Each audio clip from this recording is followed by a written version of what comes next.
Good morning दोस्तों। Last time हम लोगों ने कैलेंडर पे बात किया था, उसमें हम लोगों ने जाना था कि लीप ईयर क्या होंगे और जनरल ईयर क्या होंगे। उसमें हमने आपको बताया था कि लीप ईयर या अधिवर्ष ऐसे वर्ष होते हैं जो 4 से पूर्णतया विभाजित। लीप वर्ष या अधिवर्ष ऐसे वर्ष होते हैं जो 4 से पूर्णतया विभाजित, जैसे 2008, 2012, 2004। फिर हमने बताया था कि शताब्दी वर्ष की स्थिति में सन 400।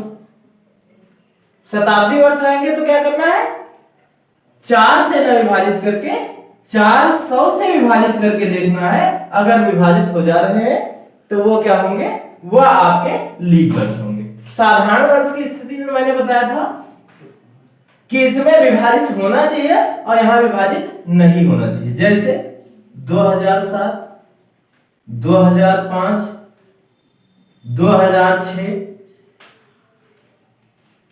300, 200। ठीक है, ये सब वर्ष ऐसे हैं जो 4 से विभाजित नहीं हो रहे हैं और शताब्दी वर्ष 400 से विभाजित नहीं हो रहे हैं, इसलिए हम इनको किस में रखेंगे, साधारण वर्ष की श्रेणी में रखेंगे। क्लियर? अब हम लोग सीखेंगे कि 100 वर्षों में कुल कितने लीप वर्ष होंगे, कुल कितने साधारण वर्ष होंगे। देखते हैं पूरे 100 वर्षों में कितने लीप वर्ष होंगे, कितने साधारण वर्ष होंगे। देखते हैं 100 वर्ष में अगर हम कहें तो 1 से सन 100 तक आएगा और इन 100 वर्षों में जो 100वां वर्ष है वो शताब्दी वर्ष है, बाकी 1 से 99 तक क्या है, आपके गैर शताब्दी वर्ष है। तो हम देखते हैं 4 से काट लेते हैं इनको। क्यों? क्योंकि आप देखोगे कि 4 वर्ष, चौथे वर्ष क्या होता है, लीप वर्ष की पुनरावृत्ति होती है। जैसे अगर आप ले लो 2001, तो 2001, 2002, 2003 और 2004। अब आपने देखा कि चौथे वर्ष क्या हुआ, लीप वर्ष की पुनरावृत्ति हुई। ठीक ऐसे आप जब 10 वर्षों में लोगे तो 2 वर्ष आएंगे। इसका मतलब अगर हम एक होल ईयर को 4 से डिवाइड कर दें तो जितना पूर्ण भागफल आएगा वही लीप वर्षों की संख्या होगी। देखते हैं 4 दूनी 8, 1 9, 4 चौके 16, मतलब 1 से 99 तक टोटल कितने लीप वर्ष आए, 24 लीप वर्ष आए। क्लियर? देखते हैं तो हमें पता चल गया इसमें कि अगर हमें लीप वर्षों की संख्या निकालनी है तो हमें 4 से भाग करना पड़ेगा। तो हम कर देते हैं 4 से 100 को, 25 आया। इसका मतलब 100 वर्षों में 25 लीप वर्ष होना चाहिए था और बाकी कितने बचे, 75। 75 क्या होने चाहिए, आपके साधारण वर्ष होने चाहिए, जनरल ईयर होने चाहिए। 25 आपके लीप वर्ष होने चाहिए और 75 आपके क्या होने चाहिए, साधारण वर्ष होने चाहिए। लेकिन एक दिक्कत आई। दिक्कत क्या आई, जो सन 100 है आपका, सन 100 के बारे में क्या है कि ये शताब्दी वर्ष है और शताब्दी वर्ष है तो इसको 4 से न कट के किससे कटना चाहिए, 400 से कटना चाहिए। क्लियर? अब 400 से कटना चाहिए अगर इसको, तो ये कट नहीं रहा है, मतलब ये क्या है, साधारण वर्ष है। तो साधारण वर्ष है तो हम इसमें 1 कम कर देंगे और 1 जब इसमें कम होगा तो इसमें क्या होगा, 1 बढ़ जाएगा। क्यों? क्योंकि जो लीप वर्ष नहीं रहा वो क्या हो गया, साधारण वर्ष हो गया। तो इसका मतलब ये हुआ कि पूरे 100 वर्षों में 24 लीप वर्ष आए और 76 आपके क्या है, साधारण वर्ष आए। पूरे 100 वर्षों में 24 लीप वर्ष आए और 76 साधारण वर्ष आए। बस इसी की जरूरत थी हमें, हम लोग इसी को डायरेक्ट यूज करेंगे। तो हमें क्या निकालना था, 100 वर्षों में अतिरिक्त दिन निकालना था। तो 100 वर्षों में अतिरिक्त दिन बराबर 100 वर्षों में अतिरिक्त दिन बराबर 100 वर्षों में अतिरिक्त दिन निकालना था,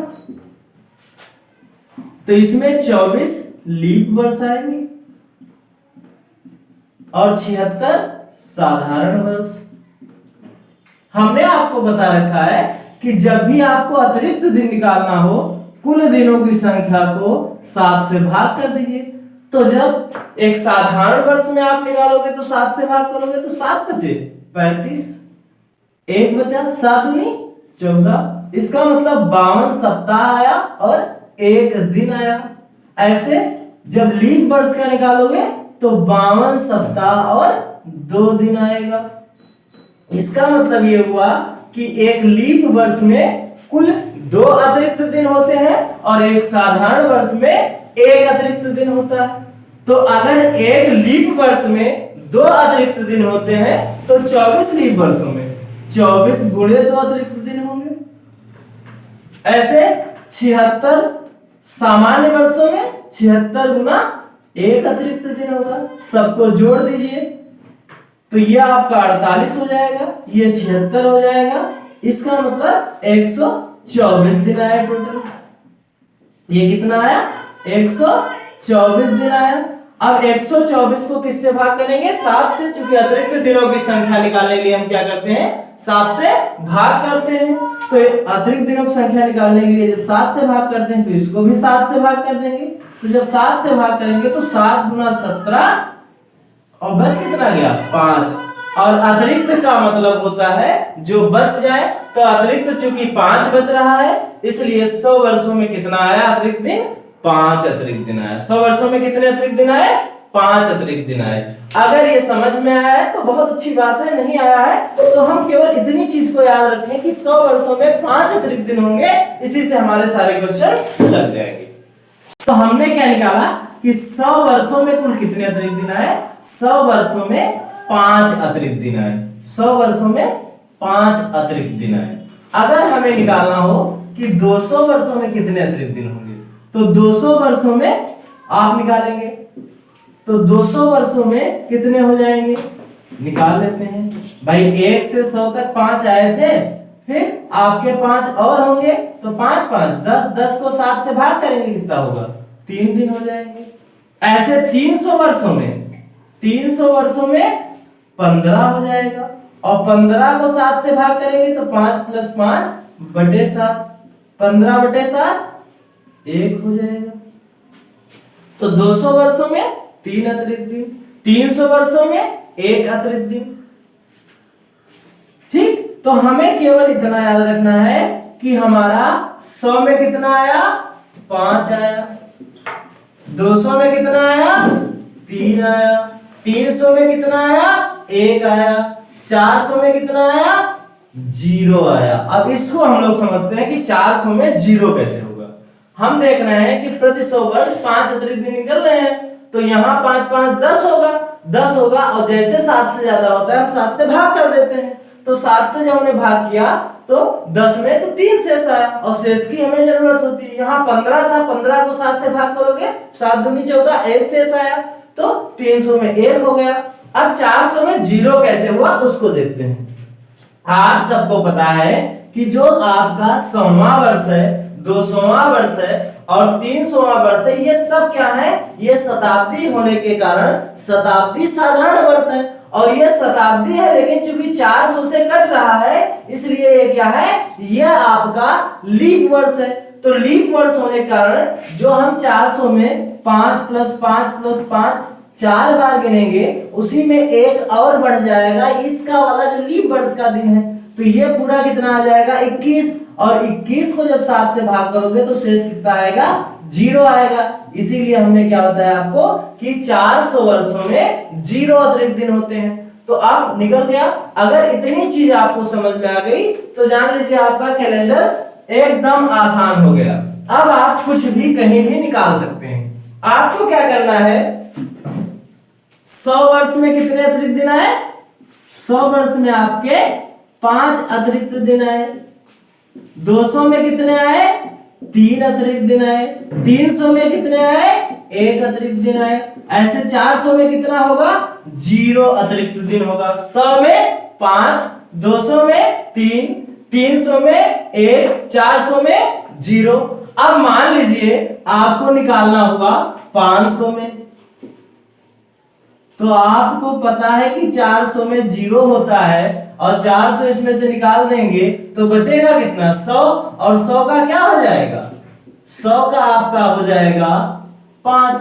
ये 400 का क्या हो 0 होता है, बचा कितना 100, 100 का कितना हो जाएगा 5, तो 500 में कितना आ गया 5 अतिरिक्त 3। ऐसे 600 का निकालना है आपको, तो 600 का निकालना है तो 400 जितने निकल रहे हैं निकाल दो, बचा कितना 200, और 200 में कितना होता है 3 होता है। ऐसे 700 का आपको निकालना है, 700 में 400 प्लस 300, 400 में कितना होता है 0, 300 का कितना होता है 1। तो ऐसे किसी भी शताब्दी वर्ष में अतिरिक्त दिनों की संख्या आप आसानी से निकाल सकते हैं, बस ये चीजें आपको हूबहू याद होनी चाहिए। आपको मान लीजिए पूछ लिया कोई बड़ा नंबर देके कि भाई 20वीं शताब्दी का अतिरिक्त दिन क्या होगा, ठीक है 20वीं शताब्दी का अतिरिक्त दिन क्या होगा, मतलब सन 2000, ठीक, मतलब 2000 वर्षों में कितने अतिरिक्त दिन होंगे, तो आप 700 में निकालते थे क्या, 400 कितने निकल रहे हैं, तो यहां देख लीजिए, तो यहां आप देखोगे कितने 400 निकल रहे हैं, मतलब 400 से इसको भाग दे दो। अब 400 से जब इसको भाग देंगे आप तो 4 पंचे 0 0 कट गया, 4 पंचे 20, भागफल आया, शेषफल क्या आया 0। अब 0 शेष आया मतलब क्या हुआ कि 2000 वर्षों में भी अतिरिक्त दिन कितने होंगे 0 होंगे। अगर आपसे कह रहा है 1200 वर्षों में, फिर 400 से भाग दे दीजिए, 400 से भाग देंगे 0 से 0 कैंसिल हो गया, 4 तिया 12, यही समझ जाइए कितने शेष आएंगे 0 आएंगे, मतलब 0 अतिरिक्त दिन आएंगे।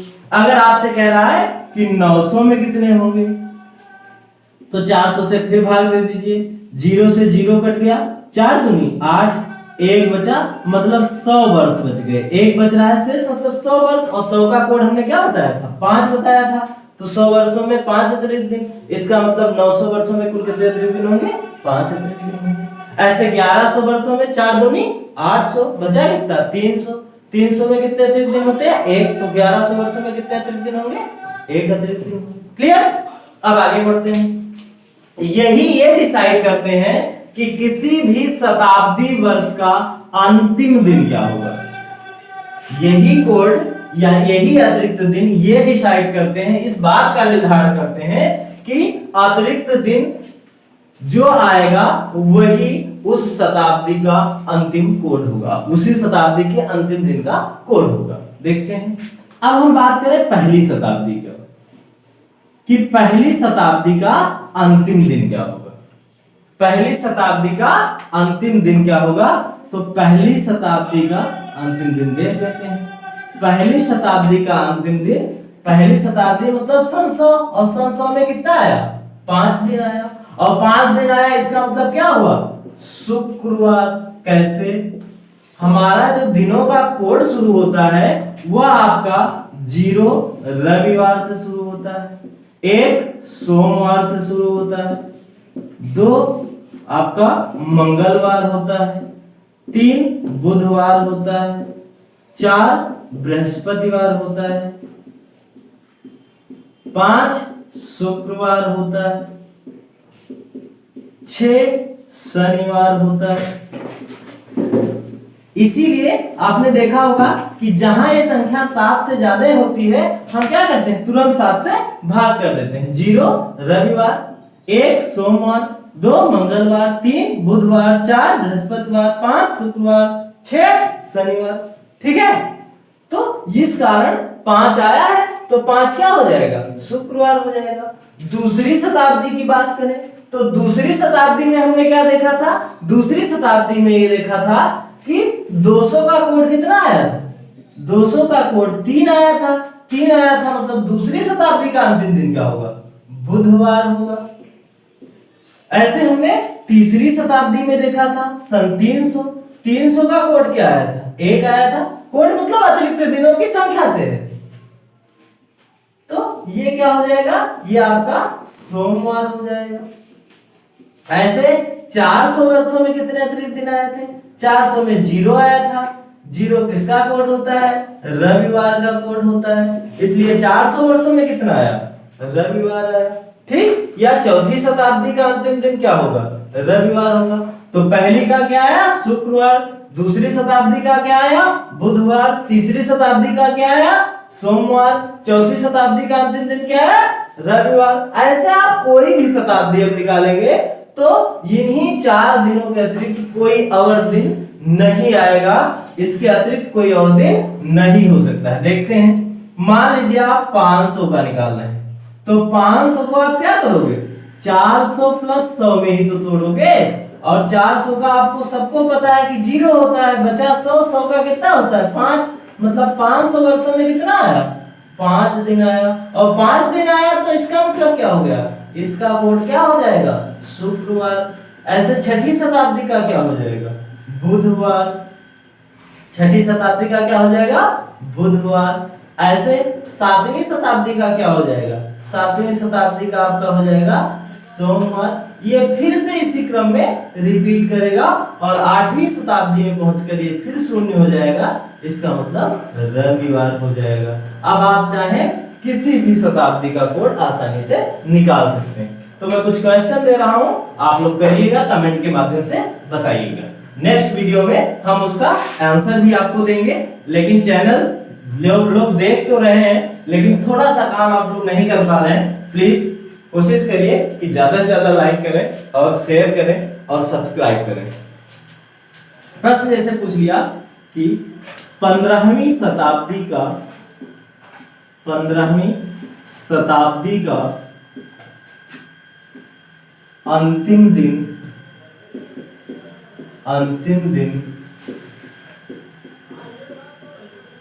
क्या होगा? क्या पूछ लिया? 15वीं शताब्दी का अंतिम दिन क्या होगा?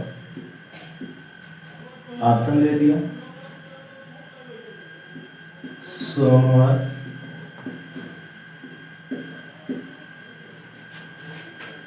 बुधवार, मंगलवार, रविवार। प्रश्न आपसे पूछा 15वीं शताब्दी का अंतिम दिन क्या होगा? ऑप्शन ए है सोमवार, ऑप्शन बी है बुधवार, ऑप्शन सी है मंगलवार, ऑप्शन डी है रविवार। दूसरा प्रश्न, 400 वर्षों में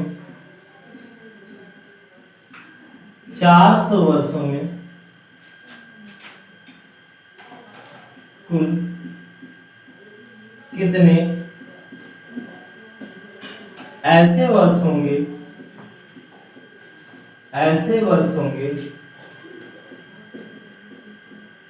जिसमें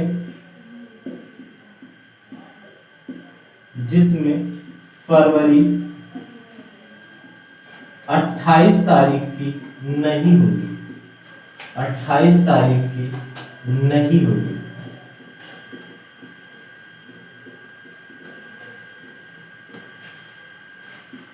ऑप्शन ए है 100, ऑप्शन बी है 497,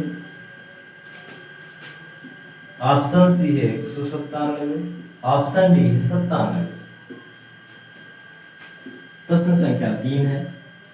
दूसरा क्वेश्चन है 400 वर्षों में कुल कितने ऐसे वर्ष होंगे जिसमें फरवरी 28 तारीख की नहीं होगी? निम्न में से कौन सा ऐसा वर्ष है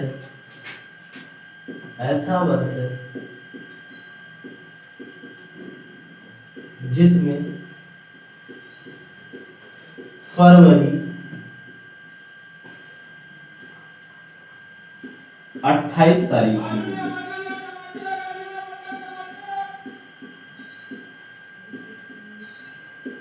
ऑप्शन है सन 400, बी ऑप्शन है 2008, सी ऑप्शन है 2004, डी ऑप्शन है 2010। तो ये 3 क्वेश्चन है। 3 क्वेश्चन का ये आंसर आप कमेंट के माध्यम से जरूर बताइएगा, और ज्यादा से ज्यादा आप लोग सब्सक्राइब करें।